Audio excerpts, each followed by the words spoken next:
Right.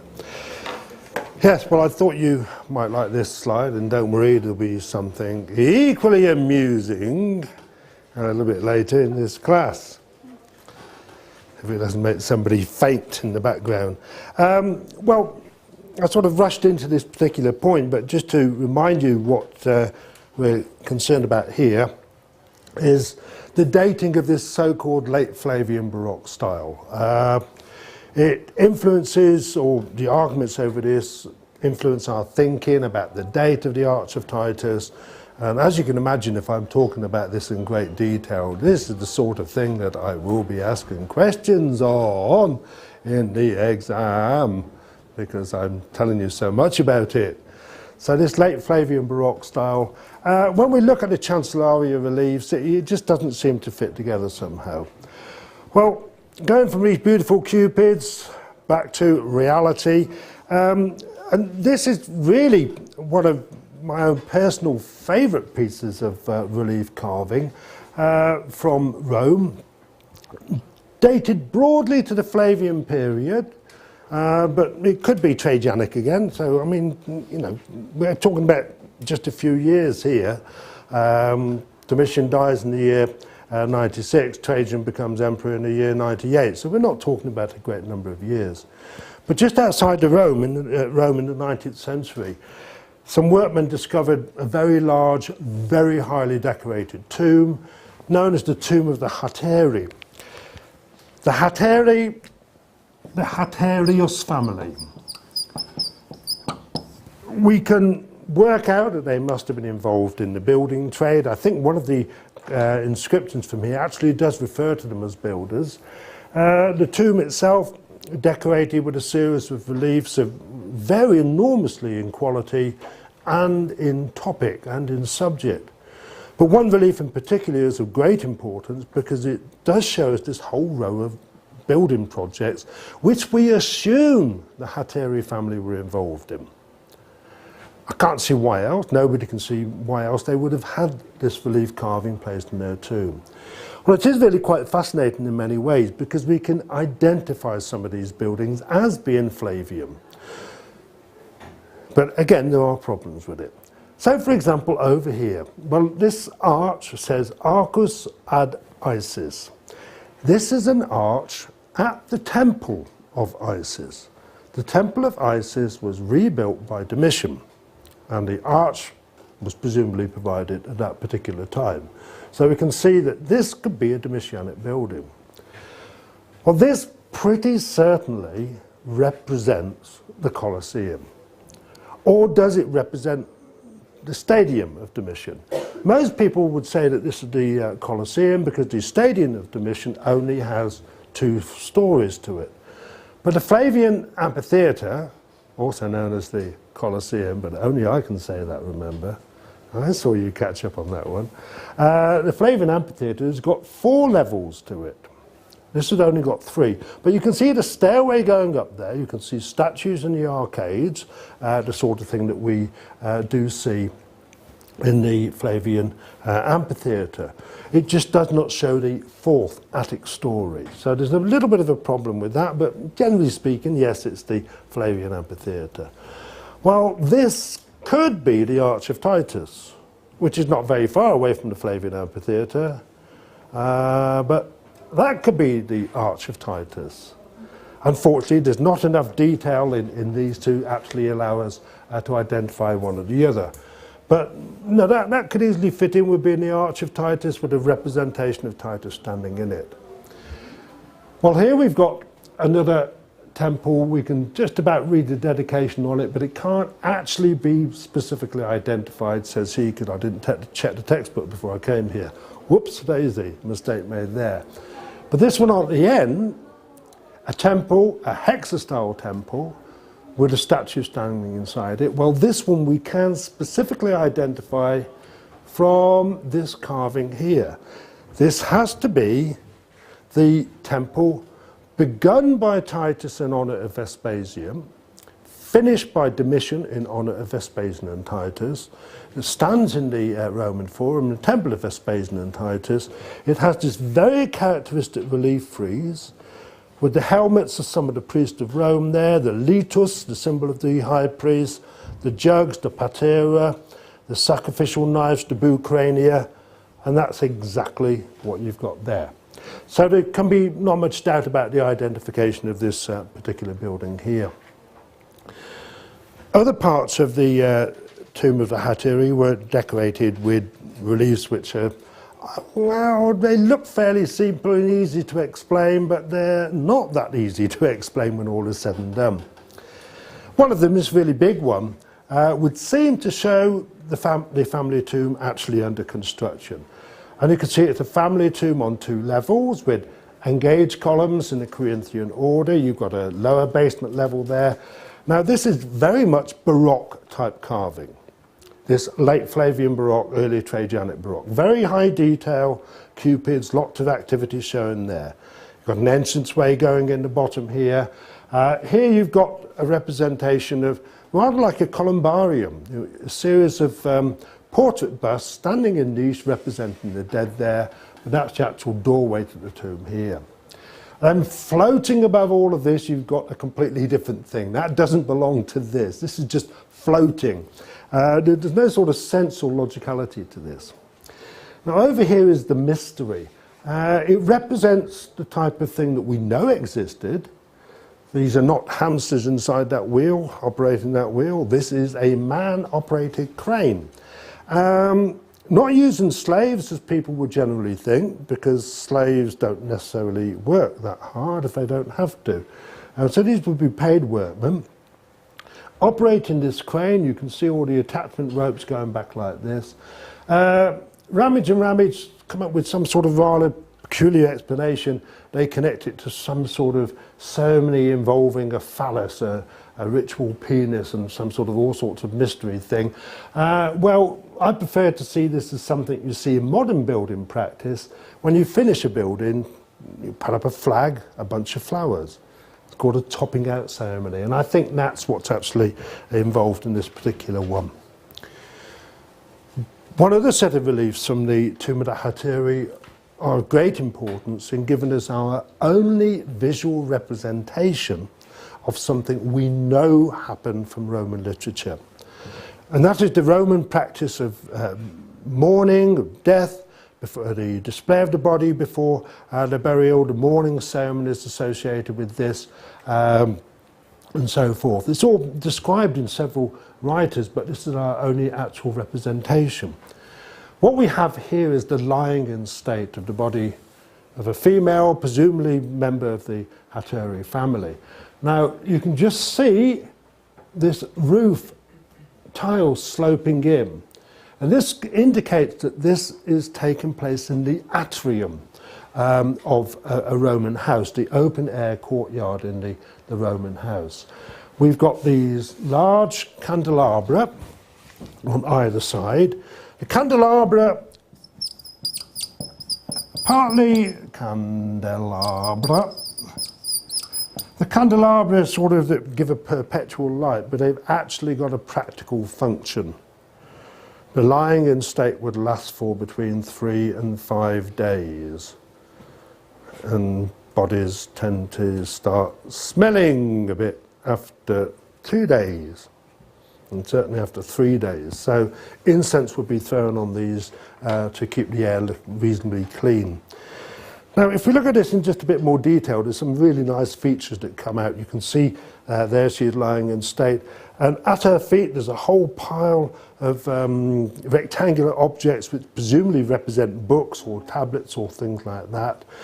She's surrounded by whole groups of mourning figures. Now, we're told that when somebody died, then the female members of the family would let their hair hang free, which is more or less what we see here. And we can see the same type of thing there, although we have a musician who's taken part in the ceremony as well. Then you've got this lovely little group seen at the bottom, representing almost certainly the servants of the woman. They may have been given freedom as part of her will and bequest. We honestly don't know the answer to that. But it is a very touching scene in many ways. Well, from that Baroque thing, let's go back now to start looking at some of the relief portraiture of the period. And again, just to emphasize this point, that statues were painted. They were not left as white marble. Vespasian, you know very well. Well, here's another one of Vespasian. The cast of the statue having been painted in the original colours as determined by analysis. Remember Vespasian, his portraiture is, what you see is what you get. He doesn't hide as anything other than being a man of farming stock. He's a very competent general, a very efficient general, a very efficient administrator, a sense of humour, all sorts of things like that. But this is what you get. When we look at portraiture of, oh, I missed one there. Oh no, I got it in the wrong order. When we look at portraiture of Titus, we get that same sort of verism. Titus, of course, the man who captured Jerusalem, commander of one of the legions in the first Jewish revolt. He likes to be shown very much as a triumphator like this. I put this one on because, of course, this is one that does feature in the textbook. This enormous stone head and stone arm that was found at Ephesus outside a temple that we know was dedicated to the Flavian family.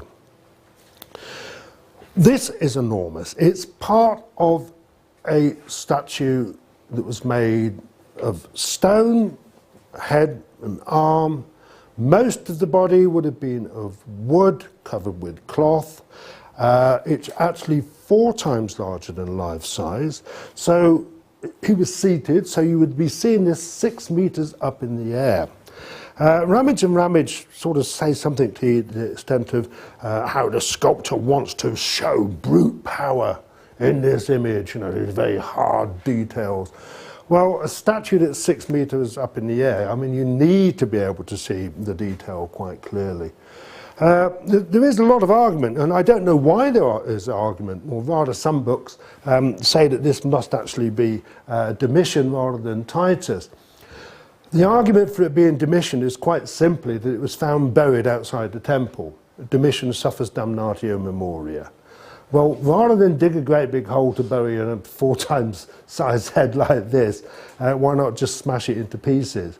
It's buried with some form of respect. And of course, if we look at that portrait, this is Titus on a coin, that's Domitian on a coin. Look at the hairstyle. Domitian's hairstyle is so characteristic, that double row of curls, his hair combed forward to conceal the fact that he is going a little bit bald. But Domitian fancied himself as a military man, so we do find a few statues of him as a triumphator, a victorious general. Remember that these are almost certainly modelled on bronze originals, just that the bronze originals haven't survived. We get this rather sort of strange image of all statues being of marble, when that certainly was not the case. There's a wonderful collection of statues of the Flavian family that was found in 1968 at a place called Bacoli. A drop in the water level around here. Now, Bacoli is not far from Naples, and it's in that area around Baiae. Remember, the Temple of Mercury at Baiae has sunk, so it's now sort of half full of water. All the volcanic activity taking place there. Well, volcanic activity, movement, water disappearing, led to the discovery of this partly underground shrine of a group of people known as the Augustales. The Augustales were the priests of the imperial cult. They were responsible for looking after the various temples and shrines in honor of different emperors. This particular shrine of the Augustales was built in the time of Domitian, as we will see, presumably to commemorate his military victories, because there's a military type statue of Domitian inside this. So it could have been built to celebrate the war against the Chatti, or it could be the war against the Sarmatians. So the one is at the beginning of Domitian's reign, 82, 83, the other is at the end, 92, 93. Well, this is the statue of Domitian. that was found inside there. It presumably decorated the entrance. It was originally a completely bronze equestrian statue. So it's a statue showing a man on a horse.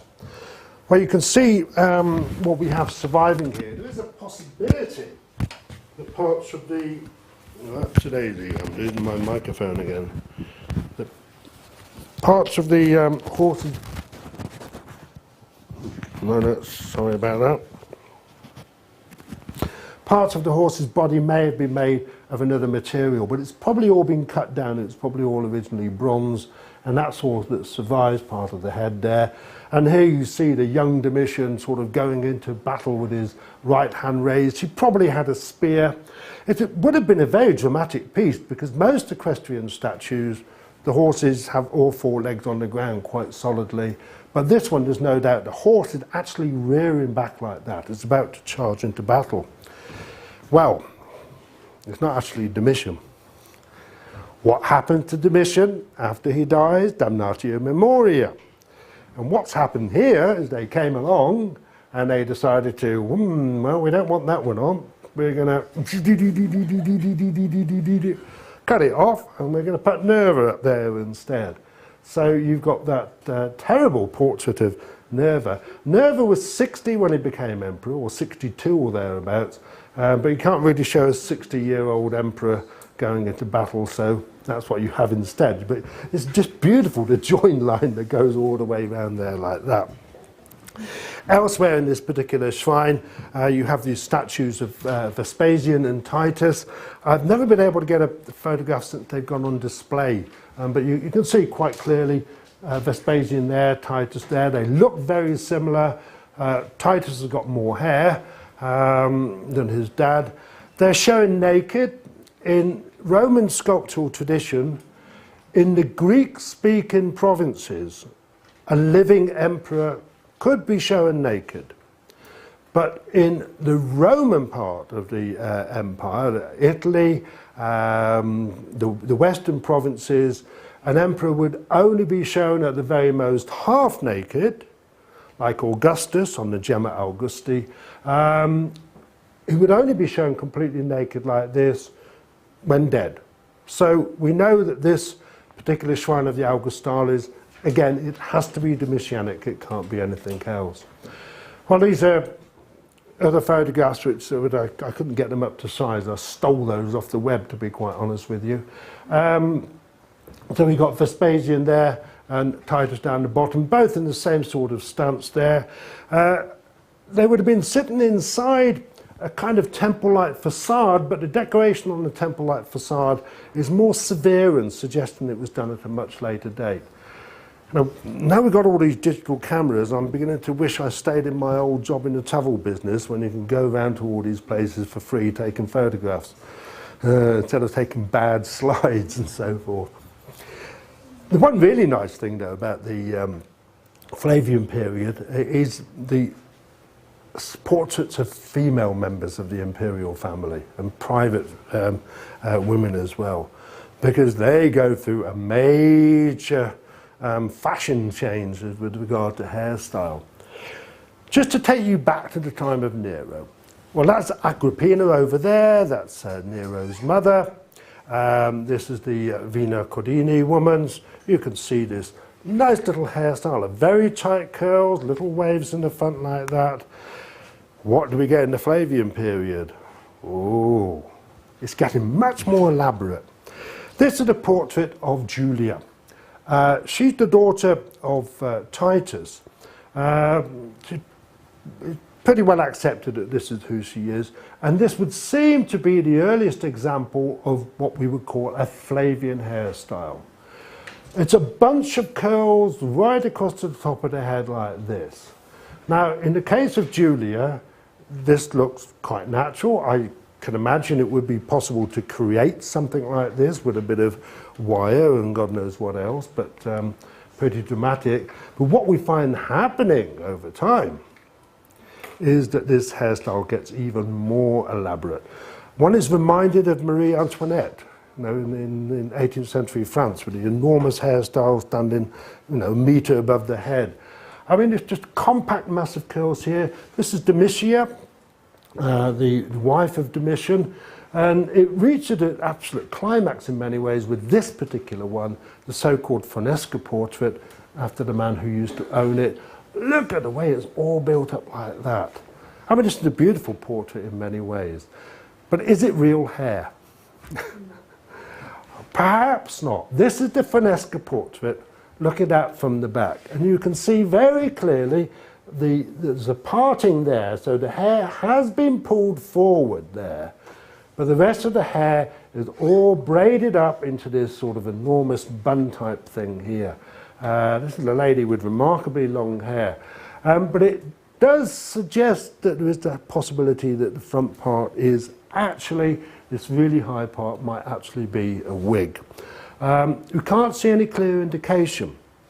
Now in later periods, we can see, looking at female portraits, where a woman is wearing a wig, because we see the side curl, but with these Flavian ones we can't really say much. But we also see in the Flavian period this remarkable appearance of a series of statues like this. Well, they're Flavian in date, statues of females, clearly Flavian hairstyle, so there's no doubt about it, but it's this, it's almost like going back to that late Roman Republican verist tradition. Remember the Tivoli general? You know, sort of 50-year-old head on a rather superb looking 20-year-old body. It's getting the same sort of thing here. I mean, this is a very matronly, you know, really quite ugly face in many ways on a beautifully shaped body there. You see this even more so in the Albano statue. This is modelled on a classic Roman form of statue, an Aphrodite. You can see the parallel, there's absolutely no doubt about that. Certainly Flavian, but the face is not of a young, beautiful Aphrodite, it's of a mature woman. The probability is that these are actually funerary statues, but I'm not quite certain of, you know, the mental process involved in, you know, my wife is dead, my mother is dead, I'm going to have a statue of her made with a 20-year-old body, she'll be naked, you know, to decorate the family tomb. I mean, it just doesn't make sense, but there again, that's the way they looked at it. Some confirmation, though, that this Flavian hairstyle could be done using natural hairstyle is seen in this so-called the older Flavian woman portrait. You can see she's got her hair tied up at the back in this ornamental bun, the same type of thing we have in the Fonesca portrait. And, you know, the hair has been pulled up. It's not quite so dramatically curled. It's more like the young Julia. This is a fascinating portrait because, of course, it does indicate that the verist style of portraiture continues in private life. You know, can't say ordinary Romans because you'd have to be pretty wealthy to have a statue like this made.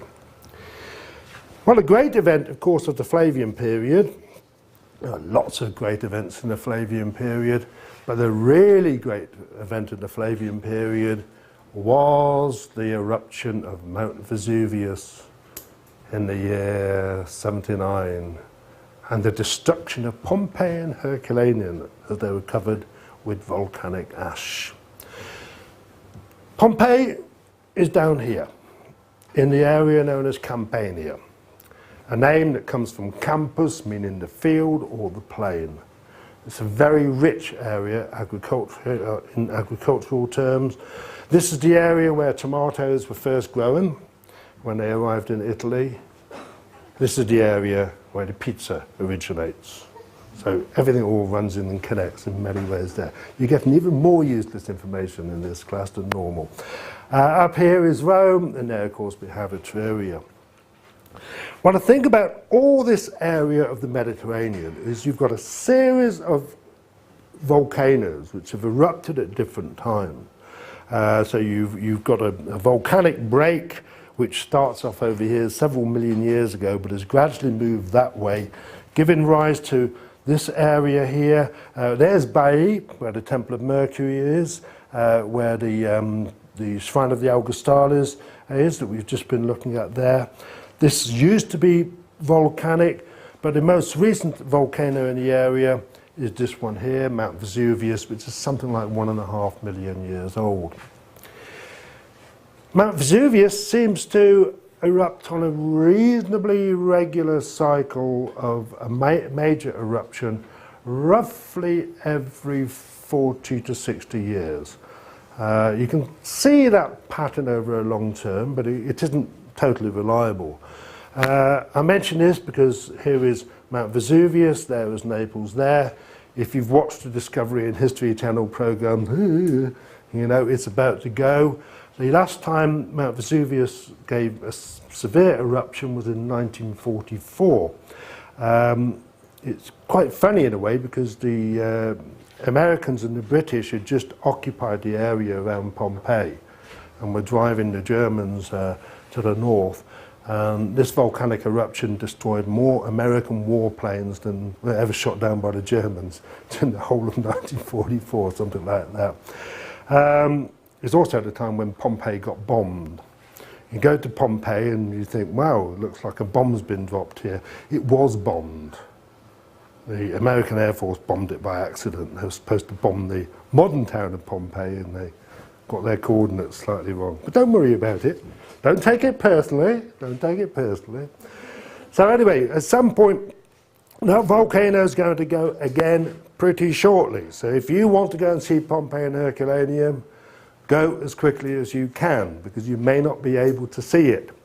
And while you're there, go to the north of Pompeii and look at a Bronze Age settlement that was destroyed in an eruption of Mount Vesuvius as well. So you've got two settlements there. The two towns that were destroyed, or the 5 towns altogether were destroyed at that time. 2 of them completely, Herculaneum and Pompeii. In the case of Herculaneum, it was covered with what we call a pyroclastic flow, basically superheated volcanic mud at temperatures of 400 degrees, coming down the hill at a speed of 200 meters a second to start off with, 200 meters a second. So most of the people of Herculaneum who hadn't got away, their brains fried in their head and their sort of internal organs boiled up. They were burnt, they were carbonized. The volcanic mud set solid.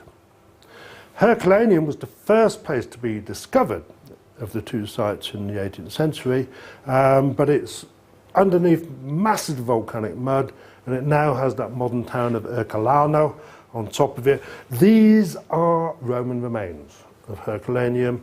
Herculaneum is the much better preserved site. People always go to Pompeii, but Herculaneum is the best one. The Pompeii was discovered in 1740 or thereabouts. Pompeii was covered with volcanic ash, which set hard but didn't become solid rock. So that's why Pompeii, much more has been excavated of that. And none of Pompeii is covered with a modern town. Because of the heat of the pyroclastic flow, the mud, the hot air that hit Herculaneum, it carbonized things. In Herculaneum, you can still see wooden shutters, doors, window frames, all sorts of things like that. Because the intense heat just sort of carbonized them, boom, made them solid. This is the so-called House of the Folding Doors, because these are folding doors. There's even carbonized furniture found there. This is a cupboard, and this is one of the great mysteries of Herculaneum. The people who lived in this house pulled something off the wall before they escaped from the house. But what did they pull off? It looks as if it's actually what we would call a tau cross. A tau cross is the earliest Christian cross. That Christian cross comes in at a later date. So there's just a slight possibility that already by AD 79 there were some Christians living in Herculaneum. We know there were Christians living in Rome at the time of the Great Fire, so it's not sort of totally impossible. The superheat meant that fruit was carbonized, and of course the Villa of the Papyri with over 1,700 papyrus scrolls, which they tried to unwrap when they were originally found in the 18th century, but then they started falling apart. Now we can actually unroll them, take photographs with infrared, and we know that everybody was hoping this was going to be the lost works of Livy, the lost works of Pliny the Elder, and all these really famous Roman writers whose writings have disappeared. While they're the works of Philodemus, the Epicurean, a second-rate philosopher. We do know about him because a couple of his writings were preserved. But the Villa of the Papyri, as I explained in an earlier class, evidently belonged to the man who was Julius Caesar's father-in-law. And Julius Caesar's father-in-law helped pay for and support the work of Philodemus the Epicurean. So you can imagine Philodemus coming up once a week. I've got you another piece of philosophy. Oh, thank you so much. I'll put it in the library and I'll look at it a bit later. I mean, that's obviously what's happened here. Now, having said that, though, the writings of Epicurus, a very famous philosopher who stressed the enjoyment of life, they've all disappeared. So our only knowledge of the Epicurean school of philosophy is going to be from these scrolls when they're unwrapped, and from another very surprising place indeed. The longest Greek inscription, or inscription in Greek, anywhere in the Greek-speaking world, exists at a place called Oinoanda, which is just to the north of Fethiye. A man from Oinoanda decided he wanted to follow the Epicurean way of life. And so off he went to Athens to learn about Epicurean philosophy. Back he came, and he decided to pay for the making of this enormous inscription, something like 100 meters long, in which was written the writings of Epicurus. So we've got a good chance of getting the evidence from there. Yes, so Epicurus. I can tell you a funny story about that, but I won't at this class. I'll save it for... Well, if you really want to know, I was involved in the excavation of Oinoanda, and we were trying to find more pieces of the inscription. And I was working with a friend of mine, Andy Goldman from New York, and we found this one piece of inscription, and the inscription specialist came running up and said, "Oh, this is really fantastic. This is the bit where Epicurus, we know about this from something else. He says, never trust the Jews, they are dreadful people, they are horrible people." My friend's name was Andrew Goldman. He's standing there, being Jewish, going, "That's nice to know what I've just found." He was not terribly happy about that particular part. But anyway, this is a very important thing to know about. Pompeii. Well, Pompeii, in many ways, everybody thinks this is a nice sort of typical Roman city. It's not. It's in Campania. It's not in Latium. It's outside of Rome. It's a town that's on the edge between Italian-speaking areas and Greek-speaking areas, Magna Graecia. There's a lot of Greek influence here. There's a lot of Roman influence as well. It became a Roman colony in about 80 BC. Covered in the eruption of Mount Vesuvius. Of course, we know a lot about it because we have most of the plan. Large parts unexcavated. It starts off as a nucleus around here, spreads out into rich houses in that direction, poorer houses going in that direction, Greek theatre. And as you can see, there are large parts of Pompeii that haven't been excavated even yet, and won't be, because it's just too difficult to preserve the remains. Another thing to remember about Pompeii is that after the eruption, Titus sent a group of workmen there to dig up as much as they could, to recover as much as they could from this city, to find out if it could be uncovered and lived in again. And this is why when you walk around the forum area of Pompeii, you can see lots of statue bases and no statues. The statues were dug up in the time of Titus and taken away.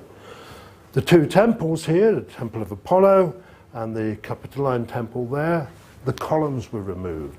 So, you know, there's large chunks of Pompeii missing. But Pompeii is important in giving us, for example, the earliest example of what we would call a Roman bathhouse. But remember, all the words involved in a bathhouse, like hypo, course, are Greek in origin, and the ultimate origin of the Roman bathhouse, as we know with the Stabian baths at Pompeii, goes back to the Greek type system. But of course the great thing here is that we have buildings that still survive, concrete construction. Campania is where concrete architecture develops. So it's not surprising that we have this very good construction, concrete construction surviving.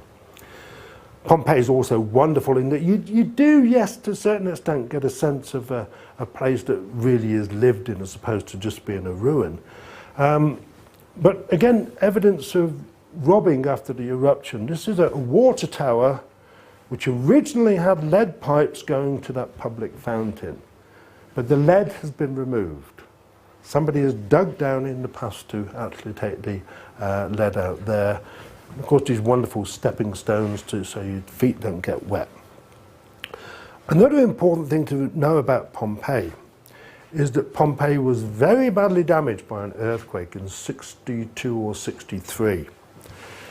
We can see signs of the earthquake damage in, for example, this building here in the Forum. Well, you know what type of construction this is. Opus verticulatum. Opus verticulatum, that's right.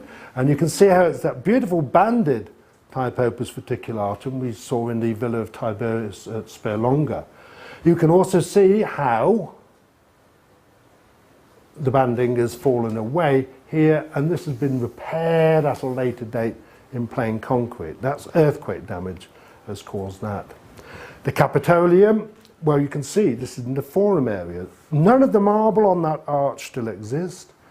None of the columns here exist. None of the marble on that arch survives.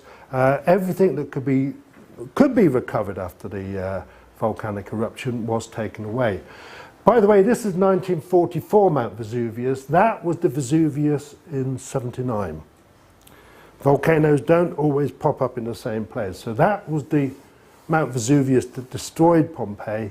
This is the one that was created in 1944. But you do get a lovely sense of everyday life to a certain extent in Pompeii, but Herculaneum is better preserved. So you can see things like this, Thermopolium, it's a bar, we have the lady's name, Asselina, it's written up there. Come to Asselina's, it's basically a sort of fast food place. There's lots of these around the Forum area in Pompeii. Heated jars, cold foods, hot foods, wines and things like that for sale at Thermopolium. This is the place that everybody goes to in Pompeii, whether you want to or not. The Lupanara. Now remember, Lupa, female wolf, but also a name for a prostitute. This is the brothel in Pompeii, the only brothel in Pompeii. Distinguished by its very small bedrooms. I think there's 6 on each floor, 2 levels. The bed's actually made of concrete. There would have been a mattress on top. Well, you know, you don't want a wooden bed for something that's going to be used quite a lot, so it's a concrete base. But what's really amazing, and I know that Miss Selva's going to like this one in particular, is that the advertisements over the doorways of the different rooms that tell you what the lady inside specialised in. They're a very active place. But you do get this site, you know, the Pompeii is a living city with all sorts of things going on. The House of the Veti is a house that was damaged in the earthquake and was still being rebuilt at the time of the eruption. And this is an important building because the Veti brothers who owned it, they had just finished redecorating it. So here we have 4th style. Classic 4th style, we've already seen this to a certain extent in the Domus Aurea. Big blocks of colour like that, illusionary architecture going away in the distance. The Hercules room, because it shows scenes from the life of Hercules. Bright yellow, bright red. This is not such a good photograph, but you can see that illusion effect. You've got a painting there, but you're looking through a window space out there. Also, fourth style, the Cupid room. Big blocks of colour. Remember this grotesque type design that you've got there, birds hanging on it. Beautiful series of Cupids. These ones are, well, this is the perfumery. That's a lady who's smelling the perfume that's coming out of the jar there.